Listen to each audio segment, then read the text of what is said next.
Here at Living Waters Desert Stream, we minister to both Catholics and Protestants with the goal being integration or chastity, however you want to put it. Our starting points are pretty clear in terms of our anthropology. Your body is emblematic of who you are. The common motto today for identification is, I feel, therefore I am. That's the thesis today. Well, I think there are various dangers one could point to. What one could say that ultimately they're rooted in the idea that as a person, I am my feelings rather than my body. And therefore, there's a tendency to identify the me as something that inhabits my body, a little bit like, somebody might, an astronaut inhabits his spacesuit. So I think that's one danger of over-psychologizing what it means to be a human being. We need to realize that, to use Catholic terminology, we're hylomorphic.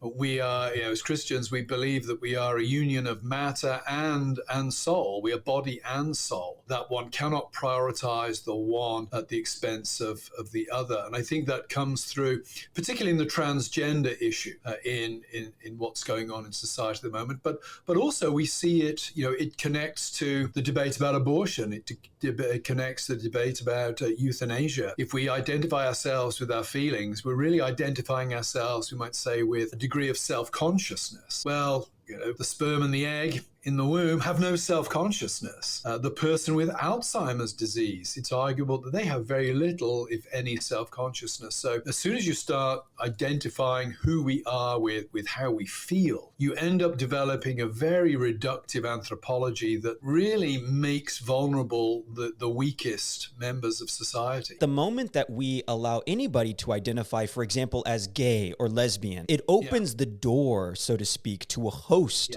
of identifications. I think this is one of the contradictions in some ways of the sexual revolution. I had a very interesting but very brief exchange about a year and a half ago with a board member at the LGB Alliance in the United Kingdom that had just won an important lawsuit relative to their charitable status because they are not trans-affirming. And a trans-affirming group were trying to get them stripped of their charitable status. And thankfully, the LGB Alliance won that case. But I wrote a little article on it and made the point that on the one hand, I thought it was a good victory. It was a good victory for common sense in terms of protecting kids. On the other hand, I thought that the problem with the LGB is they kind of want to have their cake and eat it. On the one hand, they rightly affirm the importance of the sexed human body for sexual attraction. So a gay man will not find a woman presenting as a man to be attractive. On the other hand, as soon as you identify as gay or lesbian, you're effectively denying the sexual telos of the body. That, without wanting to be too crude or too explicit,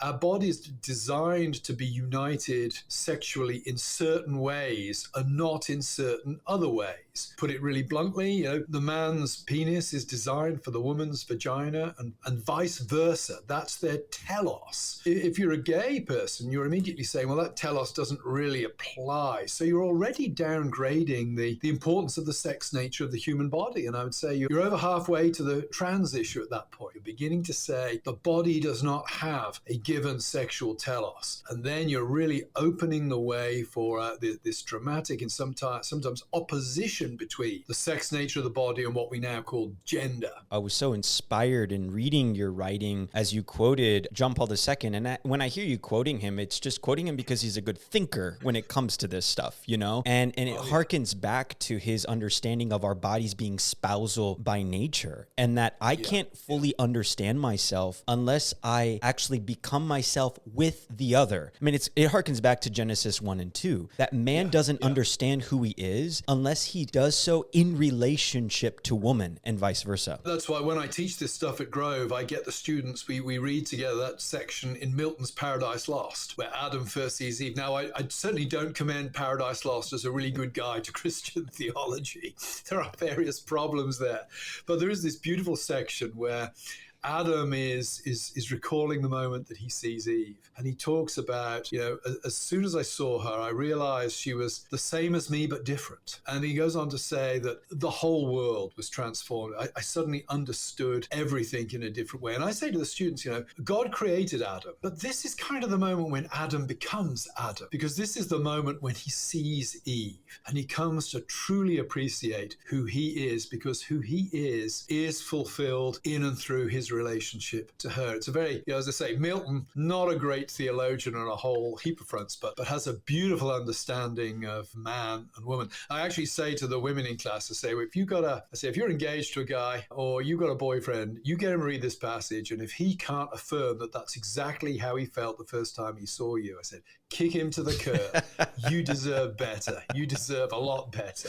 It reminds me of what John Paul says in the Theology of the Body, that we are imago Dei, not so much in the moment of solitude, but in the moment of communion. That it's when I'm actually alongside her or she alongside him, that there is a totality that's present, a fullness that's present. Yes, and I think it's why the loss of a spouse is so devastating. In my own tradition, there's a very famous theologian, B.B. Warfield. His wife had some sort of tragic breakdown on honeymoon. He was a Princeton professor, but he spent his entire married life really caring for her quite beautifully. And I think she died in 1916, and he lived until 1921. But it was said of him that when she died, he died.